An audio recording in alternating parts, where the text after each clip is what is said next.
Oi, gente, tudo bem? O que é uma pré-penhora ou um arresto executivo? Já ouviu essas expressões? Então, aqui no vídeo de hoje, nós vamos conversar um pouquinho sobre isso. E eu vou começar, gente, para falar para vocês que o arresto executivo está regulamentado pelo CPC, lá no artigo 830 do Código, que é um artigo que está dizendo respeito ao processo de execução, né? Esse instituto do arresto executivo não é coisa do novo CPC, ele já tinha previsão no Código passado, continua sendo previsto pelo legislador e teve poucas alterações, inclusive, né, em comparação ao Código revogado. E ele diz o seguinte, pessoal, o artigo 830 nos coloca a possibilidade de o oficial de justiça, num processo de execução, quando ele vai citar o executado, né, portanto, para aquela execução, se ele tiver dificuldade e não conseguir localizar o executado para ser citado, mas ele detecta que existem bens que possam se vincular a essa execução, ele poderia realizar o arresto executivo. Então, o arresto, gente, ele se realiza com a apreensão daquele bem e a colocação daquele bem em depósito. Aí você vai pensar, nossa, mas é parecido com a ideia da penhora. É parecido com a ideia da penhora, mas não é uma penhora aqui, pessoal. Por quê? Porque penhora acontece depois que o executado é citado e após, inclusive, né, o momento em que ele tem ali para cumprir aquela obrigação. Penhora vem depois. Penhora é um ato de execução quando nós não tivemos ali o cumprimento da obrigação. Penhora é ato posterior à citação do executado e a possibilidade que ele tem de cumprir aquela obrigação. Aqui, o nosso executado não foi citado ainda.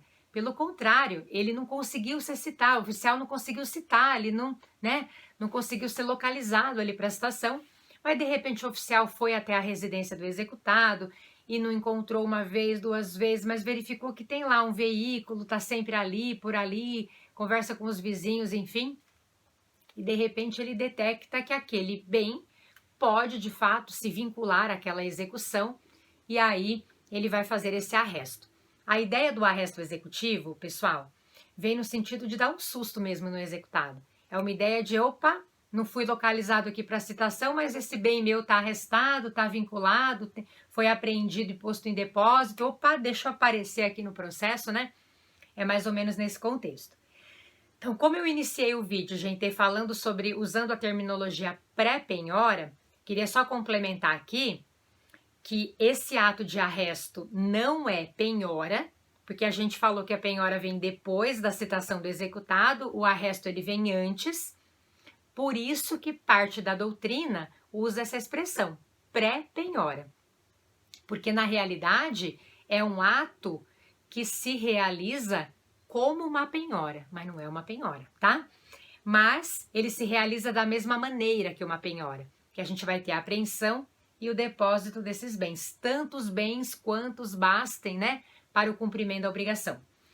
Diz a lei, gente, que o oficial de justiça, efetivado ali o arresto executivo, ele vai retornar para poder tentar localizar o executado para que ele seja citado. Se ele conseguir citar pessoalmente, de maneira real, o executado tem ali o prazo de 3 dias para cumprir, não cumprindo, o arresto se converte em penhora. Se ele não conseguir citar de maneira real, a gente vai poder contar aí com uma citação ficta, ou por hora certa, ou por edital, também nos termos da lei.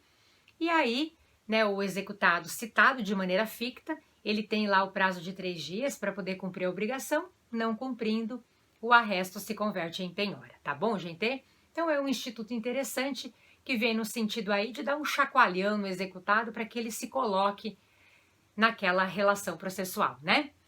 E aí, só para a gente finalizar, a gente pode se perguntar assim, será que dá para fazer um arresto executivo online? Se ele é parecido com a penhora tem penhora online, lá pelo sistema do Sisbajude agora, né, que substituiu o nosso Bacenjude. Será que dá para fazer um arresto executivo online? CPC não fala nada, mas a jurisprudência diz que sim. Inclusive a jurisprudência do STJ, que não é nova nesse sentido, ela já falava sobre isso na vigência do Código de 73, então a jurisprudência vem nos dizer que isso seria possível. O exequente poderia requerer antes mesmo do executado ser citado, nessa dificuldade, né, de citar o executado, o exequente poderia requerer que fosse feita a busca de ativos financeiros em nome do executado, e se encontrar valor ali depositado em conta e tal, né, gente?